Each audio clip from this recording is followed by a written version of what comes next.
The morning mist clung to the mountainside like an old memory refusing to fade. Eleanor Hudson stood on the porch of her grandfather's worn-out cabin, holding a chipped mug of instant coffee, watching sunlight struggle through the towering pines. She was 53, divorced, jobless, and tired of pretending she was okay. The life she had built in Chicago, the senior marketing position, the elegant townhouse, the image of success, had crumbled faster than she could gather the pieces. Now all she had left was this decaying cabin deep in the Montana mountains and a letter from her late grandfather Robert, sealed with red wax. The locals had warned her that this place has been falling apart for 15 years. But Eleanor wasn't here for comfort. She was here for answers. Inside the letter, written in her grandfather's careful script, were words that made no sense to her then, but now echoed in her mind. Look beneath what others see. The real treasure is always hidden from plain sight. As she stood there, her 10-year-old son, Jason, tugged at her sleeve, his voice sleepy yet tinged with disappointment. Mom, do we really have to stay here? Dad's apartment has a pool. Eleanor smiled through the ache in her chest. The morning light caught the fading bruise on her wrist, a parting gift from Richard, her ex-husband, a memento of the last time she had refused to be silent. Let's just see what we find, okay? She didn't know it yet, but that decision to stay even one more night would change everything. Inside, the cabin smelled of dust, pine, and long-forgotten time. The fireplace was black with soot, the floor uneven, but something about the place felt alive, as if her grandfather's presence lingered in every board and beam. She found the brass key mentioned in the letter beneath the third stone by the garden wall, just as he said. What it opened, she didn't know.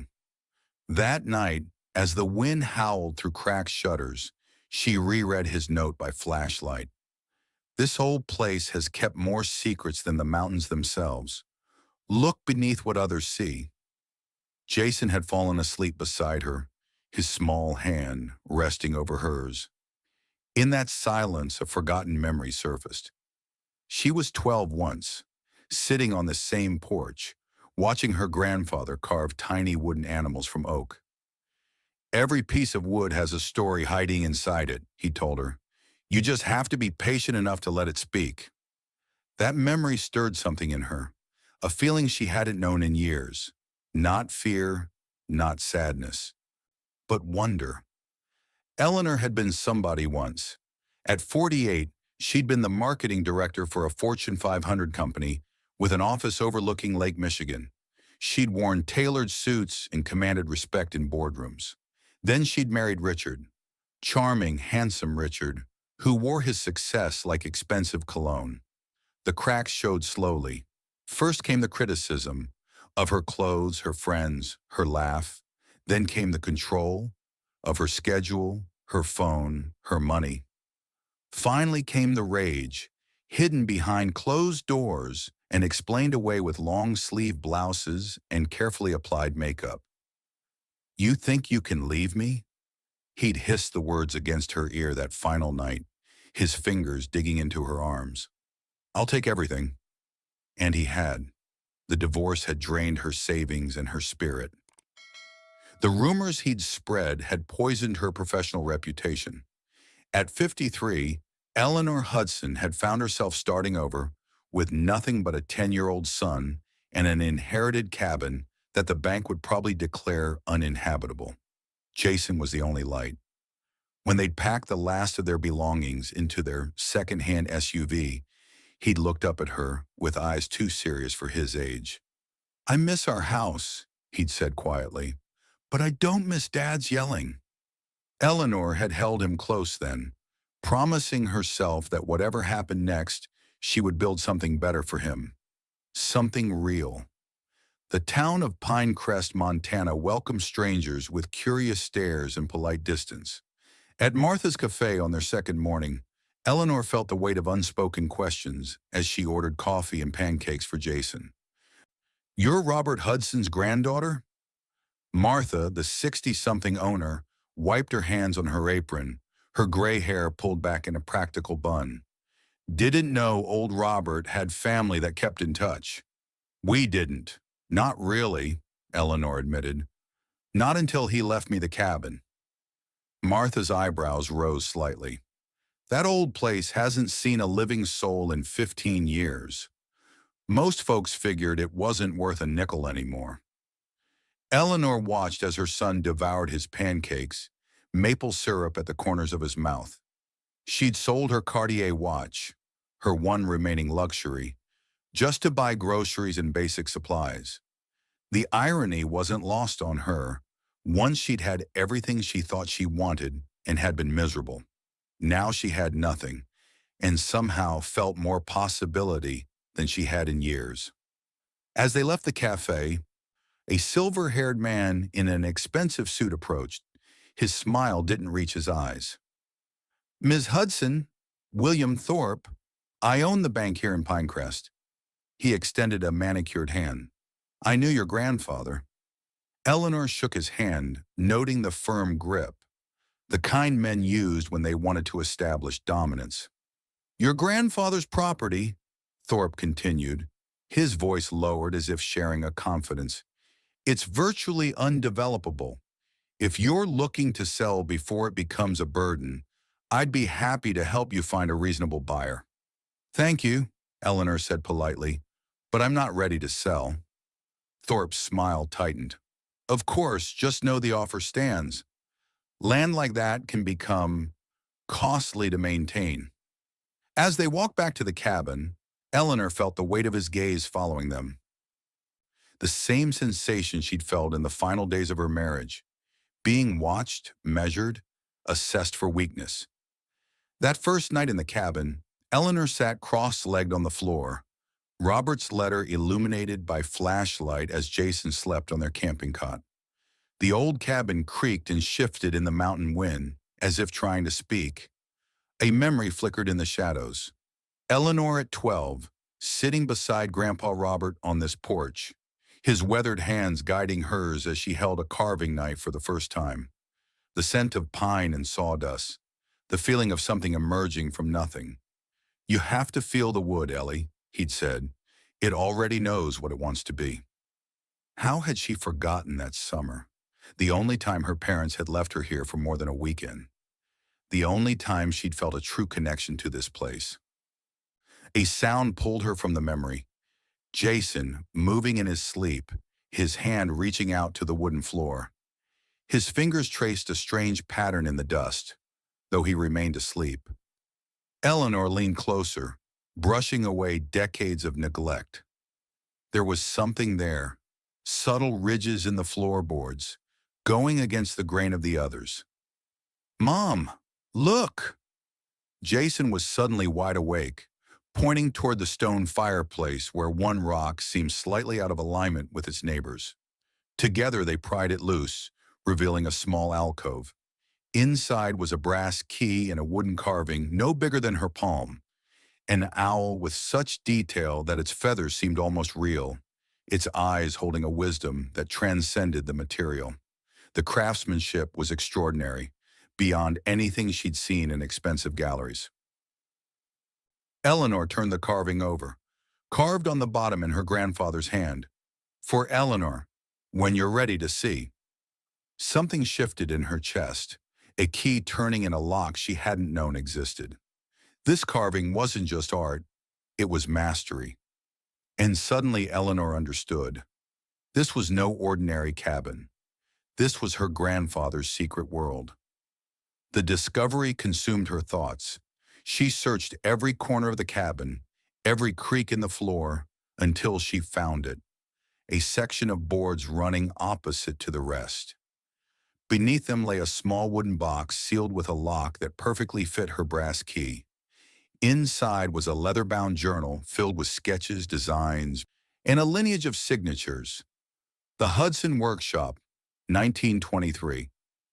Each page told the story of 3 generations of master craftsmen whose artistry had once graced the homes of the wealthy and powerful.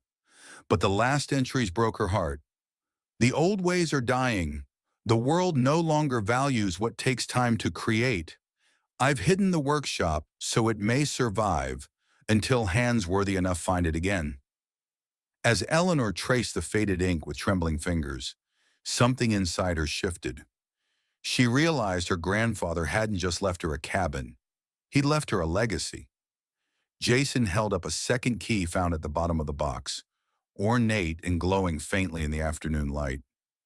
Maybe it opens the secret workshop, he whispered, eyes wide with adventure. Eleanor smiled, the first real smile in weeks. Then let's find it. What neither of them knew was that unlocking that door would open far more than just a room. It would unlock their purpose.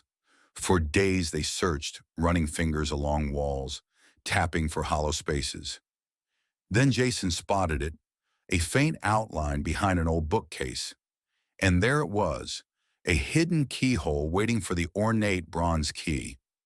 The moment Eleanor turned it, gears clicked softly, and the back panel swung open, revealing a workshop untouched by time.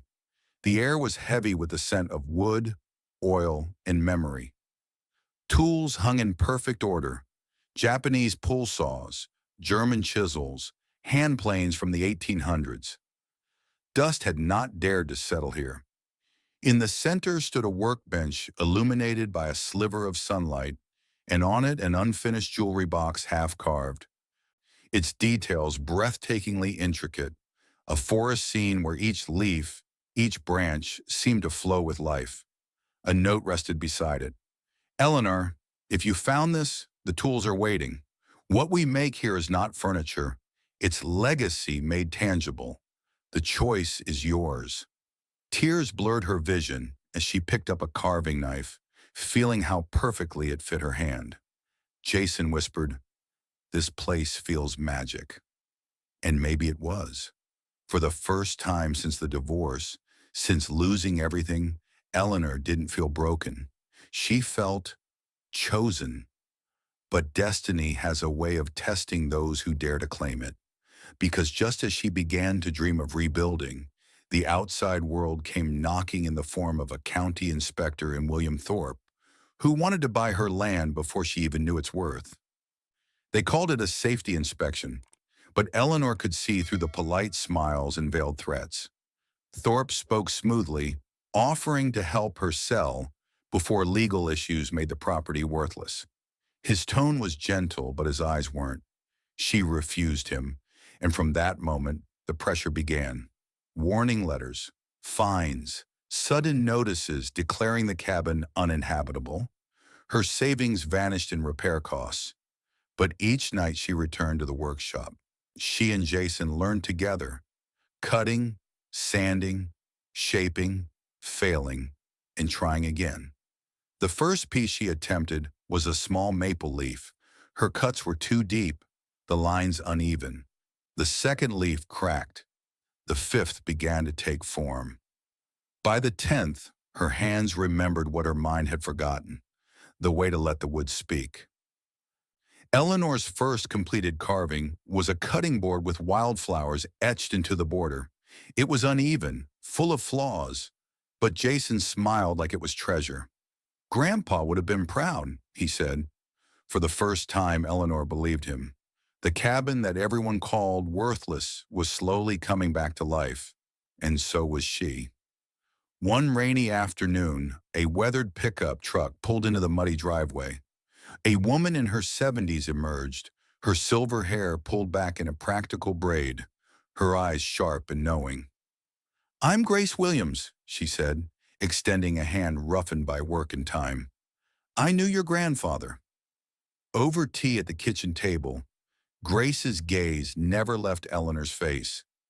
"Robert and we were close. He was a good man." Eleanor hadn't expected this. Someone who had known her grandfather intimately. Someone who might have answers. "He was a master craftsman," Grace continued, running her finger around the rim of her teacup. "Created pieces for some of the most powerful families in this country. But he was private about it. Said true art wasn't about recognition." "Why did he hide the workshop?" Eleanor asked.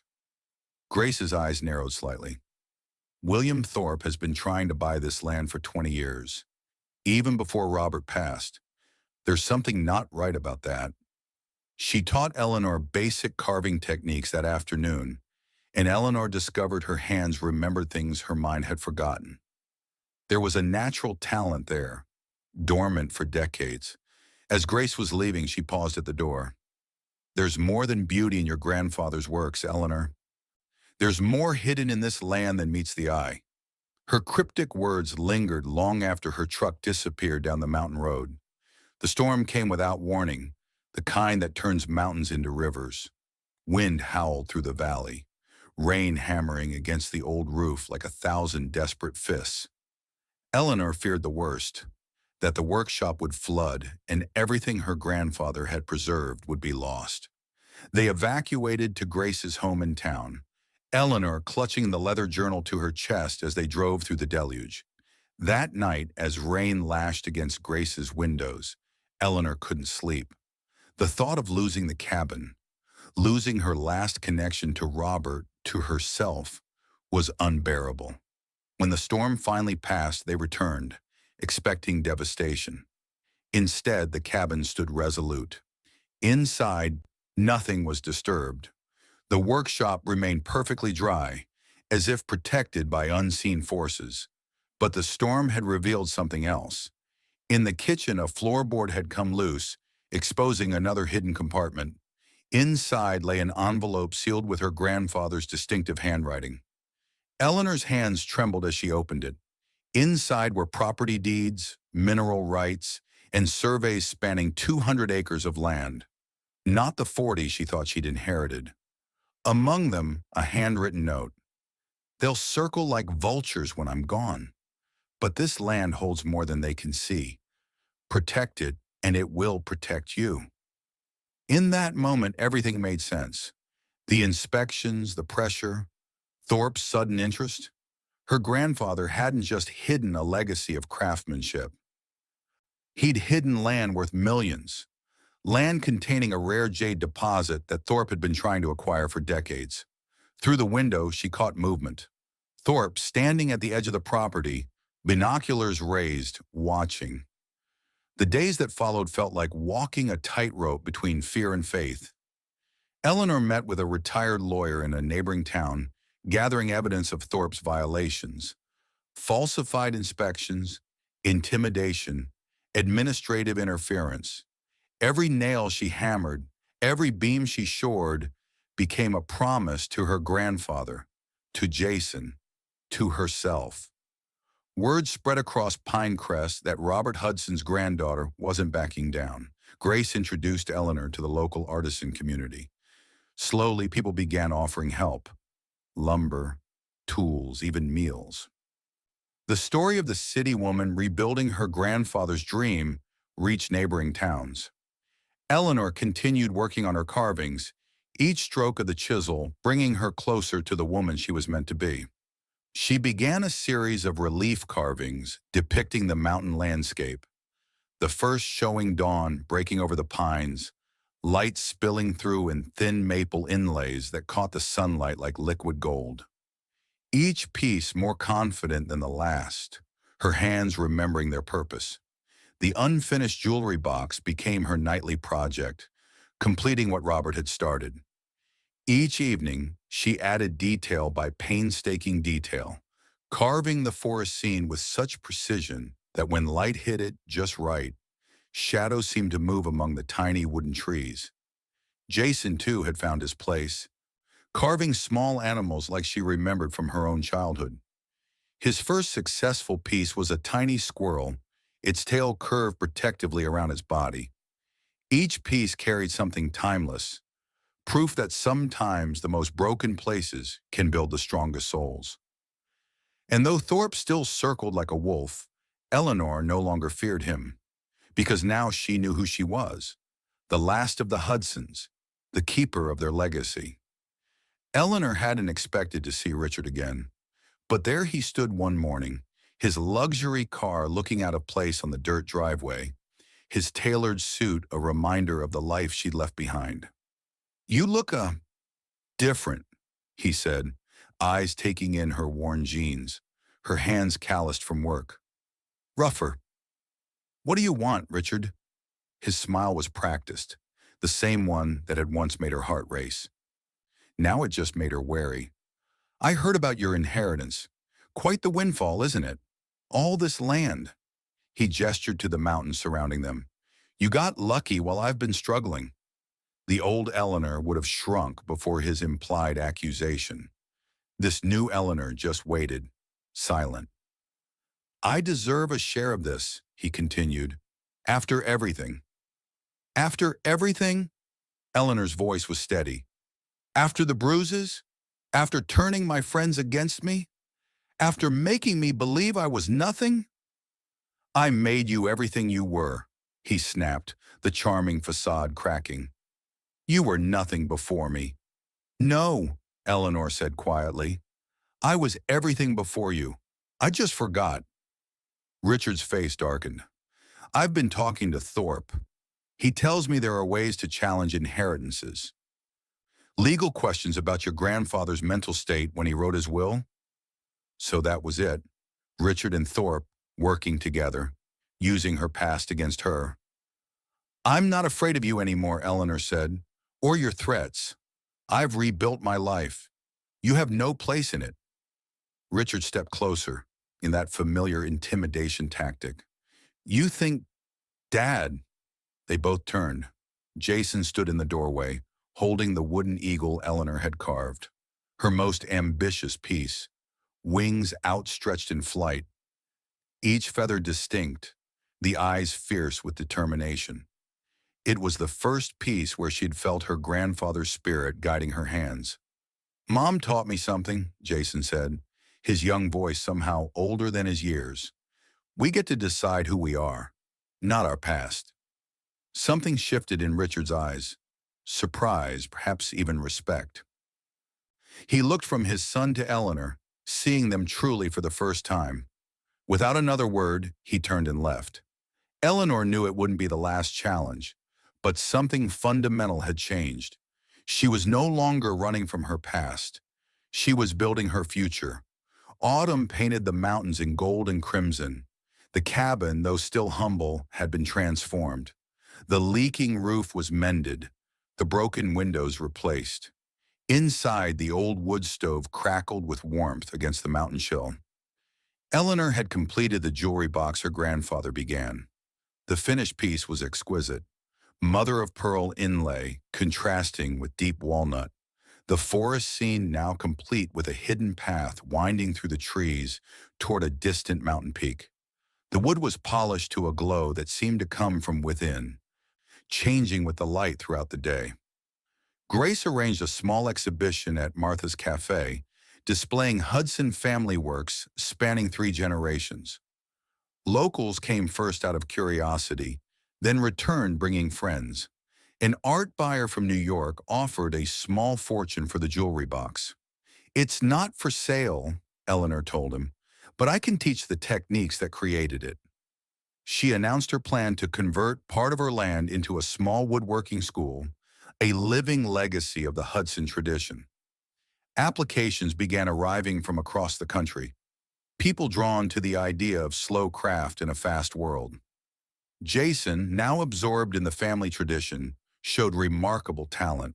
His collection of woodland creatures had grown: deer, foxes, owls, each with a personality captured in the grain of the wood.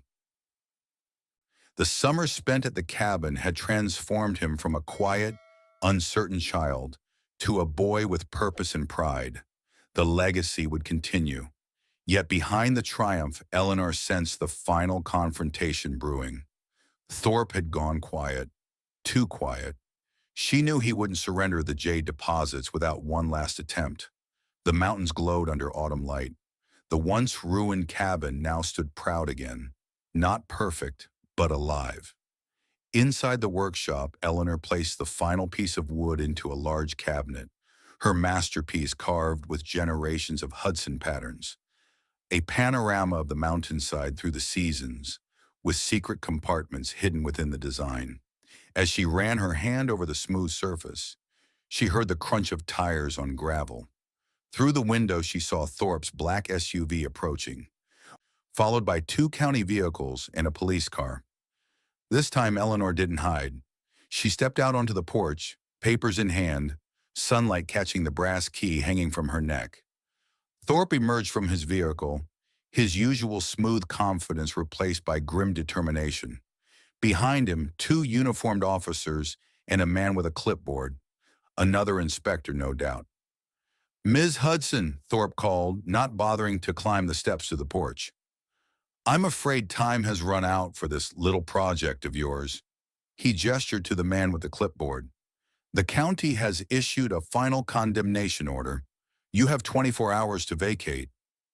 Eleanor felt a familiar coldness creeping in, the same fear that had paralyzed her during her marriage. For a moment, she was back there, powerless. Then she felt the weight of the brass key against her chest, felt the strength of the porch beneath her feet. This was Hudson ground, her ground. "Actually, William," she said, her voice carrying across the yard, "I think you'll find your time is what's run out." She descended the steps slowly, never breaking eye contact, and handed him a folder containing copies of all she discovered. His falsified reports, the evidence of his collaboration with Richard, the decades-long campaign to seize Robert's land. "The state attorney general has copies," she said, "as does the regional newspaper. Their investigative reporter is particularly interested in how the bank president managed to initiate so many false inspections." She glanced at the officers. "And how certain county officials were persuaded to look the other way." The color drained from Thorpe's face as he flipped through the documents. The officers exchanged uncomfortable glances. "This is absurd," Thorpe attempted, but his voice lacked conviction. "These documents could be forged." "The originals are in a safe place," Eleanor continued calmly, "along with recordings of your conversations with my ex-husband about challenging my grandfather's will. I particularly enjoyed the part where you explained how much jade is in these mountains." By now, neighbors had begun to appear. Martha from the cafe, Grace in her pickup truck, other townspeople curious about the commotion. They stood in silent support behind Eleanor. "This land isn't for sale," Eleanor said, her voice steady but loud enough for everyone to hear. "It never was. And it never will be. It's for building, building legacy, building community, building lives." Thorpe's face twisted with rage and then, recognizing his defeat, smoothed into a cold mask. Without another word, he got back into his car and signaled for his associates to follow. As they drove away for the last time, Eleanor turned to the hills and whispered, "We did it, Grandpa." The workshop door creaked open, light spilling across her tools as if inviting her to begin again. 3 years later, Eleanor stood on the porch of what was now known as the Hudson School of Woodcraft, watching new students arrive, passionate craftspeople from across the country. The school had flourished beyond her wildest dreams. What began as a simple idea had grown into a nationally recognized center for traditional woodworking. Eleanor's own works now commanded respect in galleries from New York to San Francisco. Not that she often sold them. Each piece was too personal, too much a part of her journey. Grace sat beside her on the porch swing, teacup in hand, her eyes bright with satisfaction. "Robert would be proud," she said softly, "not of the money or the land, but of who you became." Eleanor took her hand, noting how their fingers now shared the same calluses, the same strength. "Perhaps that was the real treasure he wanted me to find. Not the workshop, not the land, but the person I could become." Through the window, she watched Jason, now 13, showing a younger child how to hold a carving knife properly. His patience and confidence reminded her so much of Robert that sometimes it took her breath away. "You know," Grace said, "in all the years I knew Robert, he never doubted you'd find your way back here. Eleanor has the hands," he'd say, "and more importantly, she has the heart." Eleanor smiled, looking out at the distant hills where morning mist was beginning to lift. No longer a stubborn memory refusing to fade, but a promise of a new day. The workshop was full of students, the land protected by a conservation trust, and the jade deposit, well, that remained their secret, a guardian beneath the earth. She thought of all the women her age who believed their best years were behind them, who thought that after divorce, after career setbacks, after children grew, they had nothing left to build. If only they could see that sometimes life's greatest chapter begins exactly when you think the story's over. The greatest inheritance isn't money or property. It's courage, it's legacy, and it's waiting for you to claim it. Do you have a treasure waiting to be discovered? A part of yourself that's been hidden away? Perhaps it's time to look beneath what others see, to find what's been waiting for you all along. Because it's never too late to rebuild what was lost. Never too late to become who you were always meant to be. Your hands already know the way. Your heart remembers the path. All you need to do is listen.